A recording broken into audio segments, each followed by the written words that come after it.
okay, and then Oh, you're yeah, this is the lounge, lounge music. the lounge was better last time. So, Just saying. yeah, the lounge. Well, tonight's lounge is Tonight's lounge is like really on the down low. subpar. It's like those days you go to the bar or the pub and nobody you know is there, and so you have to make the best of it. That's or leave. You could go back. It's like it sounds sad, Kurt. Like that sounds like a really sad story. Well, we also change the music. You could do that. I think, how did I do that before? I do this. Let's see if this one's gonna improve. The lo-fi. This kind of sounds like some Wu-Tang, lo-fi Wu-Tang Clan. I thought it sounded like a rom-com. Like this is like the very serious part of the rom-com where they're like trying to decide what they're going to do with their life and like where'd that person go. Should I write them a note? I mean, I don't know. It's no rom-com I've ever seen. Let's see. Speaking of rom-coms, our favorite football club owner, Ryan Reynolds. Oh yeah. Mm-hmm. Which I think they're top of the league. They are top of the league. Yeah. Top of the league. Top of the league, and I think they're clear by like 4 points even. So. Oh, were they? The last I checked, because now I'm hooked. Jamie got me hooked. I finished the entire season of Welcome to Wrexham, and now I want more. So now I start Googling Wrexham's status in the National League, and they are top of the league. They were, I think, a couple of points. Now it's, and I know what game days are Tuesday and Saturday. Right? You're like totally hooked. This is great. Yeah. Good. Yeah. Next time I get on, you're gonna be like all in red. Be like working on your Welsh. like Rob McElhenney. Yeah. Well, welcome to those who are watching. If there's a couple people on, I could see. So if you have any questions, let us know. We haven't yet gotten into the meat of the show. Jamie and I are just getting warmed up. This is the show before the show. Yeah. Which usually we would do not live, but we would do like banter, and go okay, and then like Kurt would it like this sort of setup. It automatically counts it down for us, which is kind of cool. But before it used to be like this. Yeah. Cues. And then nice cues, and then Kurt would say, "Hey, Jamie." Yeah, exactly. See. Yeah. Oh yeah. Well, but we're trying a couple of new things because we're streaming. So for those that are watching, this is the fun part of the unscripted portion, and it's getting clipped in Twitch, so there'll be some what do you call it, highlights taken for posterity, future shaming to be had. I didn't know there was like future shaming. I just thought it was like this is like the cutting room floor kind of stuff. So I guess it is kind of the edits. But the fun part is that it's like there's a subject called learning in public. I don't know if you've heard about that term, but instead of saving all this great material, why don't we just make it live, stream it, and then we can edit down to the audio podcast, which comes out on all your favorite audio streams, and it will typically go live on Fridays. Is what, or I shouldn't say live anymore, because this is the live, but the audio version is uploaded Fridays, and then we repeat on a weekly basis. So And sometimes throw in a weekend episode. So yeah. So that's the gist of it. So let me throw up one of our favorite adverts here, right? So visual cue there. But yeah, I don't know what else. So you ready? Are you ready? Are you ready to go? I think we're ready to go. I guess we're ready. We're ready to go. All right, let me cue the intro song, and I'll see you after that.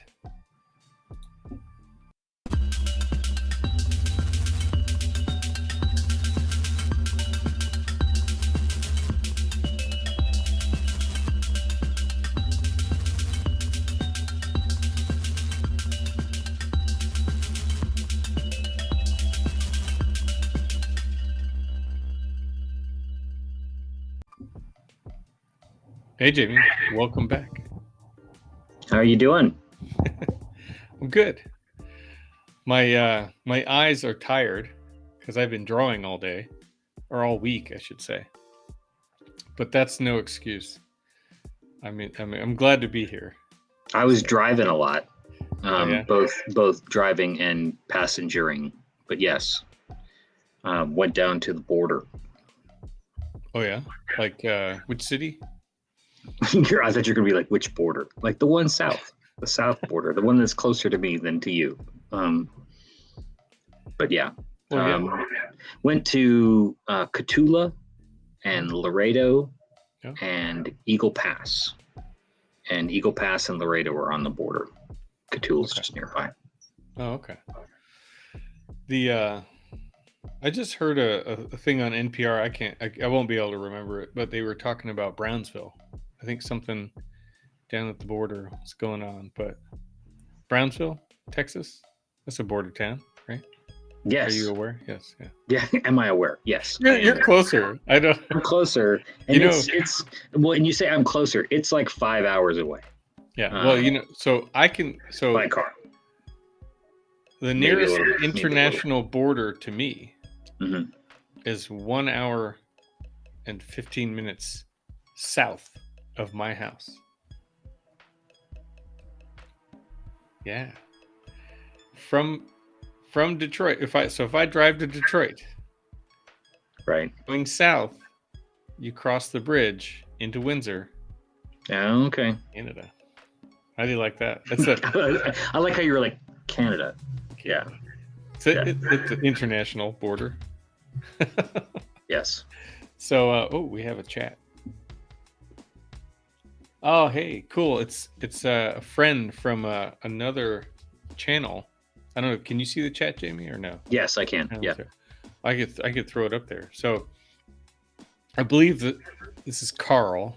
I think that's it. What his street name is. Hopefully, I didn't just put him out there, but we know each other from the Archie Marathon Discord server, and he has his own YouTube channel where he streams and uploads things about architecture too. So okay, and he's a fan of the old footy too. I see that. Yeah. So if you have any cool. Here's a little follow up. So yeah, Carl. Yeah, like both Welcome. Of us, like, and for those new to the show, and like Kurt and I are like both have like the foibles of like terrible with names, and I think always have been.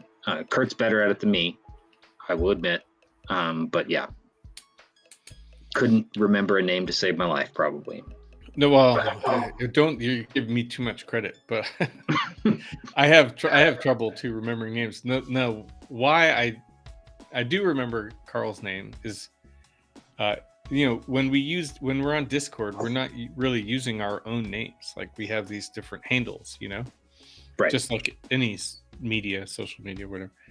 But it's less common to use your name that I've noticed on Discord. Then say Twitter, right? My Twitter handle is my name. But anyway, so I started watching or not watching, going to Archie marathons Discord in the pandemic and didn't know anybody. Then you start to meet people from around the country, around the world, and so that's how I know Carl. So because I mean they're in Australia. I mean, right? I mean, yeah, Kevin. Yeah, well, Kevin's in Australia. He's Australia. Yeah, but he's pretty. He's got a very global audience on the podcast. But I'm talking about him though. Yeah. Yes. Yeah. Kevin. Yeah. Yeah, and you were on the jury with Kevin last spring. We might get. I'm trying to get you back because we have the same class that you were in last. You came join my jury last year. Try and get you back this year. We're in spring break right now, and so come April, we will tap you to join the Zoom presentation for the grad students again. I'll see. Always fun. Oh, if Carl wants to join too, that'd be great. Yeah, and he's done a little teaching, I think, here and there. So. Kurt's taking care of all of it tonight. Like he's got a task list that I'm not aware of, but it's all of Kurt's to-do lists. We will cover in this episode 113. It's right there. Oh yeah, right. Yeah. Note to self: during Coffee Sketch Podcast, get jurors for school. Jamie's mad now because no, I'm not. I'm just teasing. Because well, Carl knows plenty, so you're more than welcome to join. So, but anyway, yes, I am ticking all the boxes and probably ticking Jamie off in the process.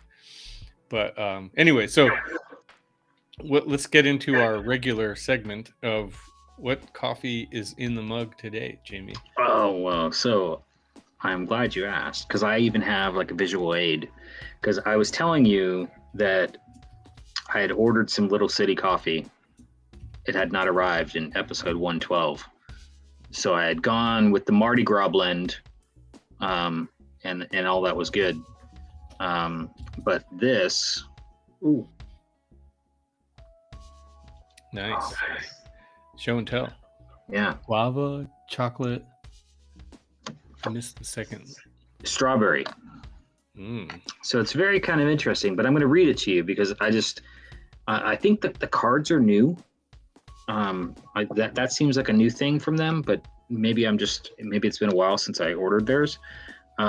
But you could be like Danielle and just throw everything in the trash as soon as it comes. Yeah, it's like super. Hey, I mean, it's super exciting to get gifts in the mail. So this lot, a blend of yellow and red Caturra, is fermented in stainless steel tanks for 48 to 60 hours. Through diverse plant genetics and experimentation, the brothers Elias and Shady Bader bring a unique portfolio of offerings from their family farm in Tolima, Colombia. Yeah, the whole cherries are then dried for 15 to 25 days before resting in silos. The result is a complex coffee with intense red fruit, tropical notes, a rich chocolatey base, and a syrupy body. And it's not as I don't get the rich chocolatey base. It's a lot more mild than I thought it would be. The kind of tropical notes for sure, I mean, are in it. But yeah, I think it could lean a little bit heavier on that kind of sugary part. So, but it's a nice kind of a nice darker roast. So. Oh, good. And Little City's here in Austin. So that's right. Yeah, I'm a big fan. I've had a couple of Little City roasts. But the remind me, are you like a French press user and grinding them, or are you? No, I use a grinder, but I don't, not the French press. Yeah. So you'll grind up your beans and put it in Mr. Coffee? Yeah, put it in the coffee maker thing. Yeah. Yes. Sorry, we're not sponsored by Mr. Coffee. Yeah, there is no sponsor for the coffee. We're working on it though. That would be really nice. We're getting close. I think. I feel. Yeah. I feel. There's some coffee folks out there who they know about us. They know. If I did this, let's see. Would that help our cause? Right? Just casual name dropping people that you know. Go with the Flint.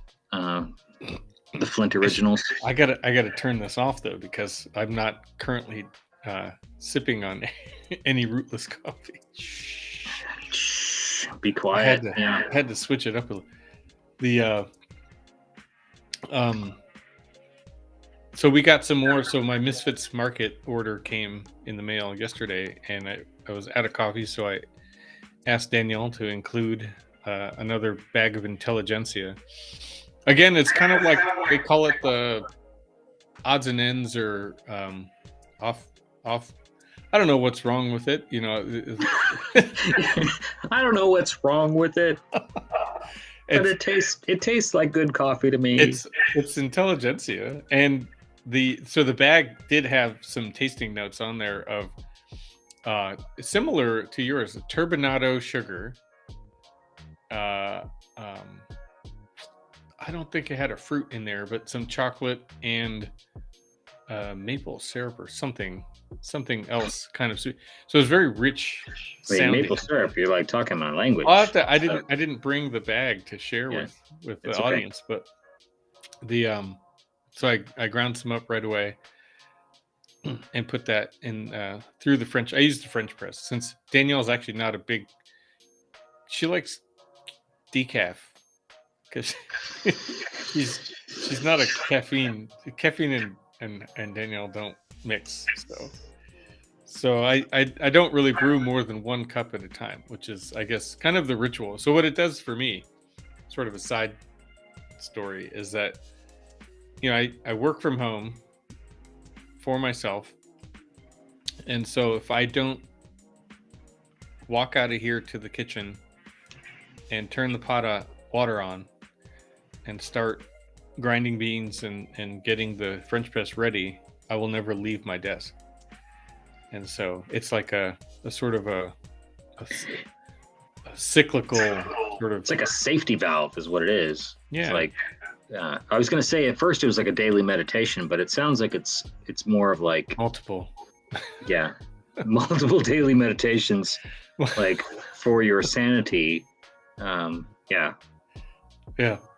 I can't just have one. No. I don't think. I mean, but Danielle apparently can't have any. So, as they say, like they always say, opposites attract. There's another checkbox checked, I guess, for that sort of thing. But I digress. So anyway, it's this new one. It's very good. I think it's always hard to decipher the tasting notes into exact things, but sometimes the first cup and the third, you get different reactions. I think taste buds. Oh well, yeah, probably.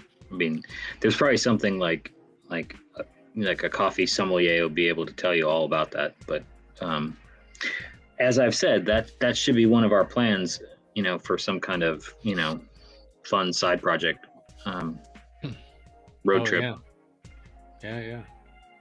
Roasting coffee on our own for the podcast, or inviting a sommelier on to talk about coffee instead of sketching. Right. Yeah, well, or both. Yeah. So you did mention to me before we even hit the pre-show that you had some news. Oh yeah. See, I almost forgot again. So yes, thanks for reminding me. You can now call me, although Jamie's already been called an exhibited artist, but now I too can be called an exhibited artist, because I had a original piece of work accepted to the Buckham Gallery here in Flint for their show. They put out a call for they call it like small objects. So anything under 12 inches, 12 by 12 by 12, whatever. And so anything that's fit inside of that sort of, cubic volume would be eligible, any kind of art. So it's kind of a mixed media, anything goes sort of thing. And so we've talked about this on the podcast before, that I've been sort of playing around or tinkering with this 3D printer that I bought, plus Grasshopper and Rhino, and having fun with kind of I've been trying to sort of digitize some of the sketches that Jamie's done over the years in a, well, at least from my own understanding of how to use the software and try and execute some of these things. So anyway, it resulted in a series of these. I'll try and show it to the camera. A series of these sort of 3 by 3 by 3 ish, hybrid landscapes that are generated through this algorithm.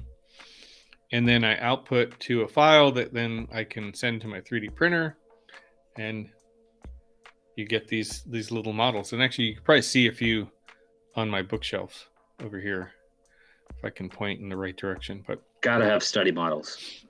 Yeah. So, and the fun part is I just run a different iteration, and mixing in the inputs on the algorithm, and you get a totally different generation. And then so I'm actually interested in exploring that more, but we don't have to get into all that today. But well, we do have another gallery submission that we're considering, and that's right. And maybe it's a extra intentionality and collaboration on that one. So now that you've kind of created a little bit more exacting in your science and process, reinsert Jamie into it, and then blow it up, and we'll figure out what we come up with. That'll be fun. Yeah. That's kind of what I was thinking too when you mentioned it to me yesterday, I think, and I started thinking like, okay, well, how do we try and kind of work this from hand to computer and back, and something that then we can document and turn into the physical object of whatever scale, So I will have to read all the instructions and the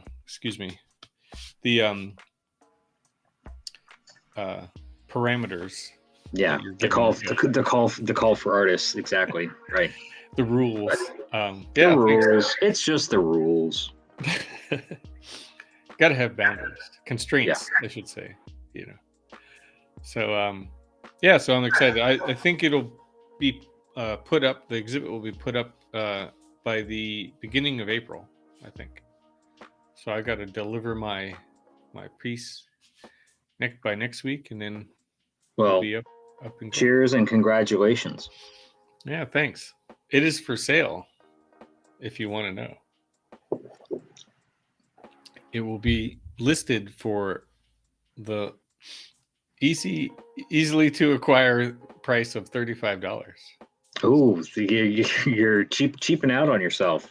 Well, I didn't know where to start, so you should have talked to me first. It's okay. Oh, it's thanks. okay. It's okay. It's okay. I actually been thinking about that. Actually, was when I was drinking my coffee this morning. I was like, I don't really think that's the number I should have used. No, you're like, how many things of coffee can I buy if I sell this thing? It's got it's like on the scales, right? So well, after the commission that the gallery takes is yeah, you're gonna buy like a cup of coffee. I pretty much, and I don't know, I probably might have to pay tax on that $22, right? Oh boy, Kurt. Yep. Well, there will be a next time. So yeah, yes, there will. So do you want to? Did you have any news? We didn't talk about it. No, I don't know. This was all about you, buddy. Thanks. So yeah, no, I'm excited for you. That's good stuff. I mean, I went to an art gallery yesterday, but no, that has nothing to do with anything other than like arts on the mind. So Well, you did tell me you got a shout out from the. yes, I did. Sure. It was very nice of them. But yeah, that is not the reason why I went. So Did your iPhone didn't give you a little notification like if you show up here, shout out will be made?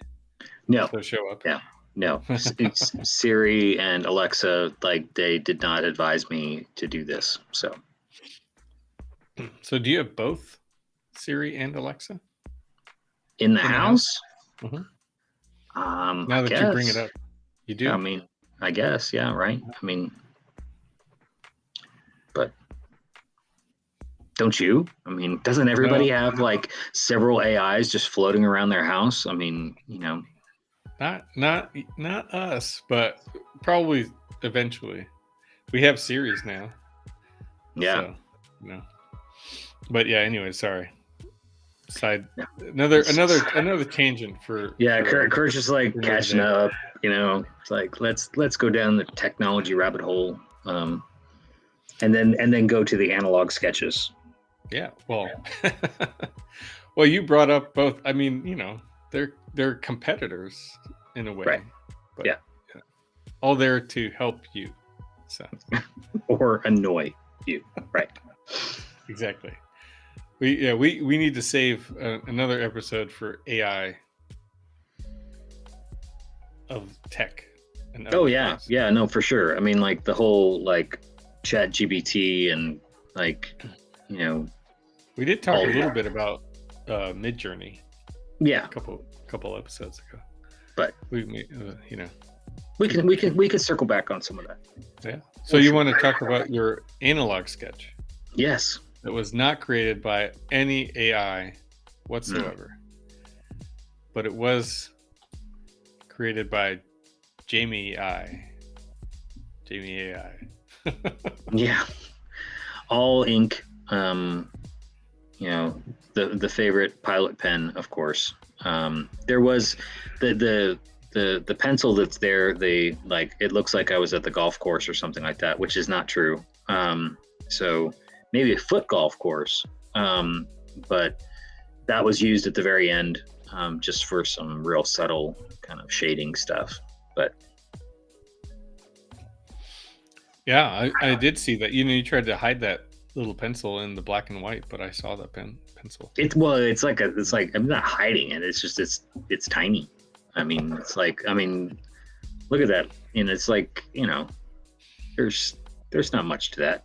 You're not. It's not like a graphite, like charcoal or something like that. That would be fun. Oh yeah. Well, the I liked showing your sketches to Danielle because it just she's reignited her own pencil art, but she sometimes like acquires media, different pencils and graphites and colors and things like that, and I'm like, yeah, but look at Jamie's nub of a tool here that he's scrawling with. Right. It's not about the fancy tools at times, but it's about the tool that you have at the time. I mean, I've got collections of stuff just like Danielle does, it sounds like, and I will use those too, but I also tend to, there's audibles, you just sort of, you hybridize things, you bend the rules a little bit. You pick up the pencil that's sometimes the closest to you. Like, oh yeah, this will work. But no, I think that, why I was hoping we could talk about this one today is that I don't do a whole lot of interior sketches of late. And this one was a really deliberate, instance where we talked about a little bit on the last show of, you kind of get in that habit of certain styles or certain modes of thinking, whether it's work that you're doing or things that you're trying to process and think about or solve. And so this one was trying to challenge myself, like not necessarily a space that I was designing per se, but it was one that I was trying to understand a little bit better. And then in sort of taking the visual notes of the space, started designing over the top of it, and then changing my mind about it as I went through the sketch. So this one ended up being kind of a longer sitting with the sketch. I'd say it was about 20 minutes, but it wasn't a whole lot. It wasn't the frenetic pace would come in bursts, and I think in between those, it was a lot of kind of analyzing, thinking through kind of what some of the options were, and changing my mind as I kind of worked through the ideas. Like, oh, this is a floor pattern. No, this is not the floor pattern. And this could have kind of a mural on the inside of the wall, like a wallpaper. And then it was, is the wall really? Then I started playing these kind of mind games with myself. Was like, well, is the wall really there? And is it sort of dissolving? And you're actually seeing beyond the wall, and the openings are the frame. It was a really kind of strange. Oh yeah, I could see it. Has some surrealism in there. Huh? Yeah, it was sort of became this, like, the longer I sat with it and wouldn't put the pencil or the pen down, it just sort of kept changing my vantage point of it. And it's just it's a real simple 1-point perspective this time. And then a small plan space, because it is an actual space that I had been in. And so this was sort of done from memory. And yeah, it was a strange exercise. Something I hadn't done in a while like this. And kind of liked the result, even though it's kind of messy and a little bit muddled in spots. Well, I don't, it actually doesn't really look messy to me. I mean, I think I appreciate your filling in the background on how, like, you did create this, because sometimes when you're posting these things on Instagram, they, not to me necessarily, but because you're taking these sort of snapshots of different projects. Sometimes it's a real thing, sometimes it's a conceptual thing. It's and so they're not necessarily, which is great, because it's sort of a wide range. And so sometimes, well, because you're so prolific at sketching, the next one comes up and the next one, and then we sometimes skip or forget some, because this one is a week or two old. And and so just to talk about, like, where it came from, but actually, as you point out, like the sort of vertical lines that you like to use for, say, like horizon or sky and things like that, are kind of like blurring into the sort of the wall pattern and clouds and things like that, like you said, which is kind of like if there was a green screen on the sketch that's like sort of casting this or projecting like this imagery, which could be really interesting, if that's how a wall finish was created. But then, like, the little plan sketch in the corner that is overlaid in the whole scene, is kind of something that you've done before. So it's nice to you sort of, you're showing how you're thinking, like, as you just described, how you were kind of quickly iterating on different facade patterns or windows, surfaces, and then from plan to perspective and back and forth. And something that, like, I seem to say this almost every week now, but like my students just don't do. They're so tied up into Rhino or any software, and they don't. Sometimes you can get, even with a relatively free form, like, Rhino doesn't have too many constraints on what you're making, like, say, Revit. I don't know, we've been getting the software and stuff like that. There's a lot of sort of geometric documentation constraints that just, like, are not very flexible. Right. But even something that is less constraining, like a Rhino, it's still the computer versus the sketch, right? Like you didn't necessarily map out or dimension where the line's going. You're just using your eye and your hand to move, the pen around, the pencil, kind of like, Well, and you have a sense of proportion and yeah, scale, and I think that, like, I mean, when you described it as sort of the green screen or a digital screen, I'm thinking of those immersive technologies that oftentimes happen in galleries now. So, yeah, there's art exhibitions that do sort of those immersive environments. And so you're projecting onto a wall and almost dematerializing the wall into kind of this other realm. And when you said that, it was like, that's that's a better description of what I think this kind of design became. It wasn't necessarily that's where it started. And that's, I mean, to your discussion about the students, is like, that's just maturing as a designer. And we've talked about this before, maturing doesn't necessarily mean age. Maturing is process, is kind of recognizing that the process is sometimes the product. And kind of leaning into that, making mistakes. Like there was parts of this where I was like, gosh, this just doesn't look right, and like, what am I trying to draw here? And, and sort of like would pause. And I think that's why this one took a little bit longer.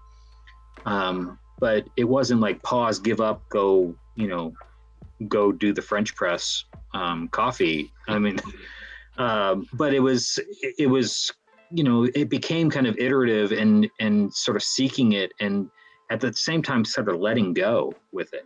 And it, like you said, it sort of became a bit surreal, in the overall aesthetic. But I think it, even without the explanation of it, I think it works because, both the plan is read as a plan, and the openings in the door are recognizable in that plan.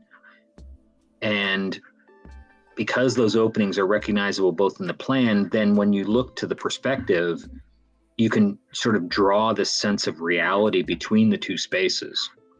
And then it becomes kind of an interesting, opportunity to kind of look at the perspective and go, what's going on here? I'm inside the building, but there's these elements that don't look like they should be inside.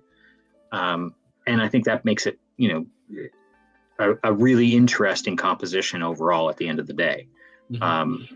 And then, I think the last move was using the pencil, because there was a sense of shadow that, because there's so many lines being used to kind of differentiate that corner in the upper portion, where there's sort of the detail in the ceiling and the chandelier, that shadow and crosshatch doesn't really kind of suffice, because at the same time I wanted that wall to still feel like it had the opportunity to even kind of move past it, and wasn't going to achieve that with the Pilot pen. So used a little bit of the graphite to get myself there, and then found some other spots to kind of fill in the visual weight of the whole thing. Make the eye kind of move around the page, even though it's still in the small book.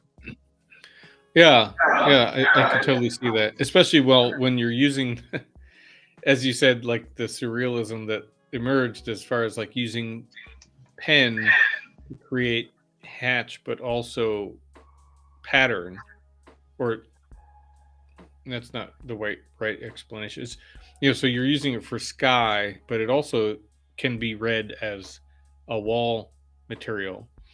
So then bringing a pencil that is that sort of gets you that gray area, or that tonality, I guess, of a shadow, versus the pen.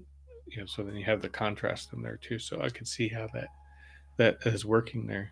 Well, and it was, it's funny because you were joking with me before we got started about my use of the Prismacolor pens, and those two I've been using a lot on some renders, kind of more finished renders or working renders for projects. In this, it was like, no, I'm not touching anything else. It was just, simple tool, simple pencil. Just give me a little bit of a gray tone. There's a little sort of squiggle to that gray in that wall, and it works. It's enough of a medium tone in between the one line weight pen, the whiteness of the page, to give you that in between gradient that's sometimes just needed it sometimes is the missing part in a really nice pen sketch. Obviously I love a good pen sketch, but lately I've found that the tonality of a little graphite or a Prismacolor really, finishes it off for me as a composition. Yeah, the one, I guess, I don't know if you were, the last thing that I was thinking of bringing up is the idea of when we were in school, a lot of my instructors would kind of deter us from using pen in sketches until, like you said, maybe some maturity was gained in technique, or in the process, and practice, because a pen is one weight, right? One line weight, unless you fountain pen or something a little more tricky. And the pencil, though, you can get more range out of a pencil with the side, the point, the fact that light or heavy press, stuff like that, or pressure on the page and stuff. So anyway, yeah, I don't know if you were also equally deterred from pen sketching. Well, I mean, for me, it was, yes, obviously, by some professors. I mean, I recently read an article in our sort of pop culture segue. A lot of folks don't know that, like, A&M for a long time had this sort of smaller program housed within the College of Architecture called the Viz Lab, and now the program has really grown to the point that it's in the Fine Arts College, and it's kind of grown itself right out of the College of Architecture, and is a really amazing program, and very, very high caliber. But one of the graduates, it was interviewed in an article for the Alumni Former Student magazine, and because he's Oscar nominated for his work as a visual effects person for Wakanda Forever. And but his first design professor, because that was the thing, like back in the day, like the Viz people and architects were like, it was like the same group, and then you kind of separated after a few years, so his first design professor was actually my first design professor, and many other students' first design professor. What was funny was it's the only prof that he mentions in his interview with the magazine about his time at A&M, and his quote from it talks about that Rodney would have at the beginning of every class have all the students do a meditation to like start the studio day, and the meditation basically consisted of us getting on top of our drafting tables and laying down and getting really still, shutting our eyes and kind of projecting, and he would do a narrative while we would relax and meditate, and we did that for every studio as we started. And so he described that, and it's like, yes, if you've been his student, that, and that will change your perspective when you're like 18 years old and never had a teacher go, oh yeah, everybody get up on their desks and shut your eyes. I'm gonna start talking, and you just relax, and then we'll have studio class. It's like, that sounds awesome. Yeah. It's about, I mean, a lot of it is also a way of thinking. I think that you ask about the sketches, it's like, yeah, I mean, there's rules and there's rules to be broken. And as a lefty, I mean, so many times growing up, it would be like, you have like graphite, like all like that whole, like, side of the hand, and ink, the same thing. And, profs in school be like, you're going to have problem in my class because like your stuff's always going to be smudged. And, you're terrified at that point. So, having all that, that baggage and trauma in my life, now, like, I'm all about, letting go. So. Yeah. Well, I'm with you on that one. I think that's another level of maturity is also being able to let it be. But yeah, now you've gotten me into the meditative mind frame. So before I get into too deep into my own meditation, I think we gotta call it a wrap for this one. Yeah, this was great. Quick chat. Yeah, thanks a lot.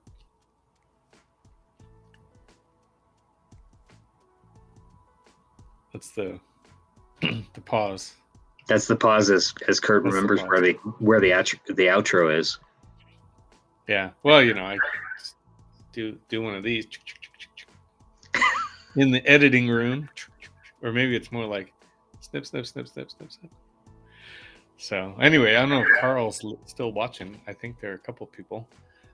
So thanks for sticking it out with us for a quick chat. So I assume you're probably hungry. Yeah, it's time. Needs dinner. Yep. So safe word is sushi. Safe word is sushi. So yeah, I'm not having sushi, but yeah, let's do that. Can you cue the outro? Do we do the outro in this? I mean, oh yeah, well, yeah. Do we need to? Yeah. Okay. Yeah, sure. Let's